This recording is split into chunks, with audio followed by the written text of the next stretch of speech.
Show at 10. Flick over to us here on 2 at 11. Here's the Sugababes.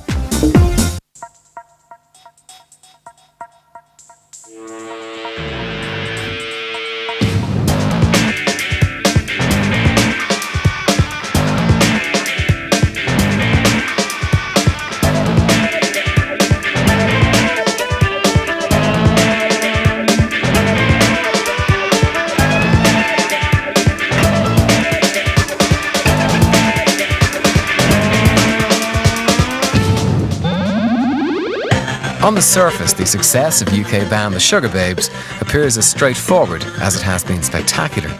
Their first album, One Touch, released in November 2000, established them as some of the brightest faces in the UK's pop and R&B scene. Overload was a smash hit, and they were nominated for a Brit Award. They were still just 16. Their second album, Angels with Dirty Faces, has just entered the UK charts at number 2 and has so far produced 2 consecutive number 1 singles with Round and Round and my nomination for the best pop single of the year, The Brilliant Freak Like Me. They are now just 18. But between those 2 albums, there is a tale to tell. There was separation from the record company, the loss of a founder member, auditions for a replacement, and the ordeal of having to write an entire new album that would show the world they were still up there, taking on the pop charts. Sugababes Mark I started in London when school friends Keisha Buchanan and Mutia Buena were joined by Siobhan Donaghy. I started doing solo. He wanted to put us as a duet, and that's afterwards what Keisha was saying, how we all got together when she came down. It was weird because we were actually together first, probably like for about 3.5 years before we even released a single. So every day it was just kind of like you would kind of leave school at lunchtime and go to studio and record until probably 8 o'clock the next morning, and then have an hour off your first lesson and then go into school. So it was weird, and it was kind of like we just wanted to release a single, but we didn't know how much hard work it was going to be. Like when we did release a single, it was just like, oh my gosh, I didn't know you had to travel outside like London. We didn't know anything. Like obviously we'd heard of other places, but it was never like, it wasn't real to us. So anyway, we released the first single. We weren't working that much anyway. We had like 72 days a year to work, and we had a really good balance, and we had so much success over in Europe that when we went over to Europe, it was like we were treated like real superstars, whereas we had fans and, you know, escorts at the airport. And as soon as we came to London, it was just like, yeah, no one was there. A few people recognised us, but it wasn't that big of a deal. So we had a really nice balance, and we left school in year 9 and we got private tuition, did our GCSEs last year. Signed to a record deal at 14 and with their first album released when 16, the single Overload topped both sales charts and, interestingly, critics' polls also.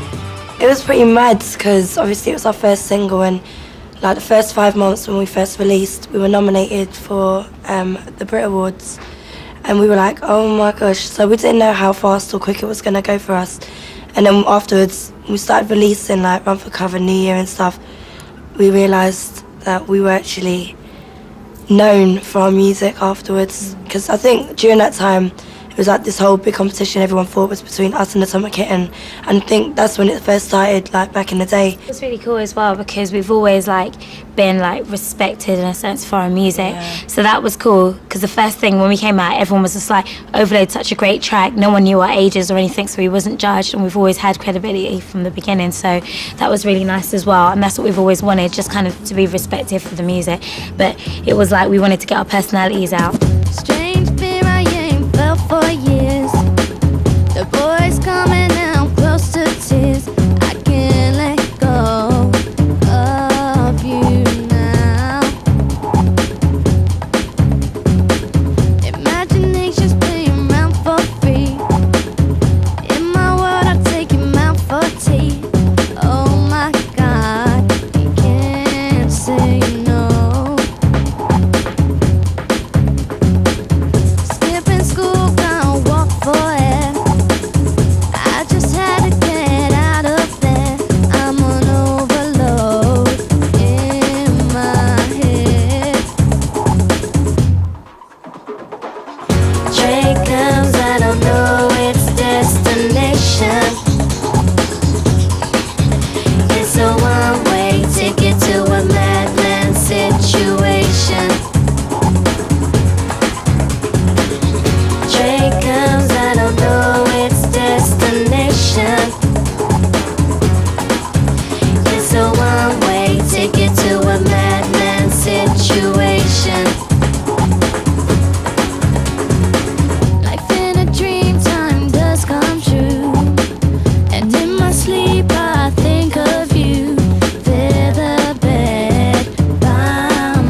Riding high in the charts, the band was, however, in for a few shocks. First, with the departure of Siobhan, and then the surprise loss of their record deal. It was a shock because we was in Japan, and for someone to say that they were going to the toilet never returning, I think that's kind of like weird. Obviously that's a big shock, but at the end of the day, you know, she's much happier doing what she's doing now. We haven't spoken to her since she left because we've been busy. Like when we got back from Japan, we had an audition, and then we had to find a new record label because we got dropped, and then from there on we just took it from there. We had faith in ourselves anyway, so it wasn't like, okay, well actually we did think, okay, what are we gonna do? Are we gonna take it as a duet? Are we gonna end it, or are we gonna, you know, carry on the Sugababes? And we thought, to carry on the Sugababes, there's no point dropping something that we've worked so hard for. Well, basically, it was our idea to hold like the auditions, and we just wanted someone that could sing, basically, and that fitted in with us and that didn't look odd. You know, we thought like before, you know, I don't know, we didn't have that much flavour to us, and we just wanted someone to bring in something different, not to kind of just come in and just blend in, just bring something new to the group. So when we had the audition, Heidi was like the fourth person to audition, so we just thought that she was the right person to join the Sugababes. And actually we got dropped after Heidi had joined the group. And it was like, we were already told anyway, we were told if Soul Sound didn't reach a top 10, then basically we would have been dropped. So we were told from the day, and we were like... When I auditioned for the band, before I said like I wanted to join, the management said it's more than likely that the band's going to be dropped, and it's going to be seen as a good thing because that record company wanted to take the band in a different direction as to what the band wanted to. And like when I met the girls at the audition, we discussed like where we wanted to take the group anyway. So it was seen as a good thing because there was like a lot of other offers there from big labels as well. So we didn't fight the feeling, we just let it roll. We were like, okay, we're dropped, bye, kind of thing. So a new label, a new direction, and most interestingly of all, a new member, 19-year-old Heidi Range, who at one point had been part of the band that would later become Atomic Kitten. I was with Atomic Kitten when I was 15, 16, recorded the album with them, and then basically just decided to leave. It was just before my GCSEs, and I left because it wasn't really the direction that I wanted to go in. I've just read a magazine in the car actually, and it's just made a totally big story up. It's untrue, but yeah, I was in it with Liz and Kerry. Left and then went to work with producers down in London. Was basically doing that for 2 years, and then that's when joined the Sugababes.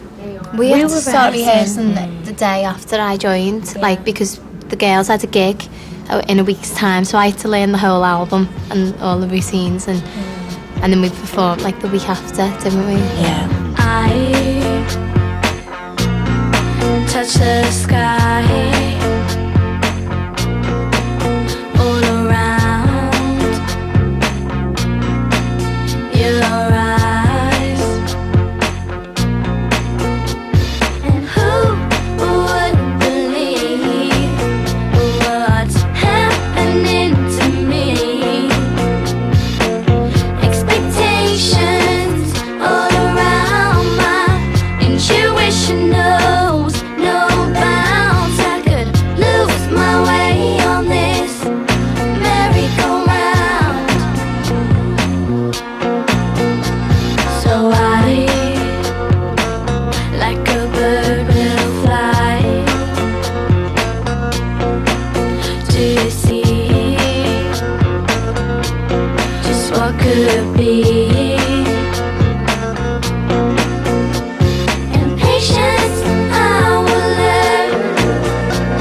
fly.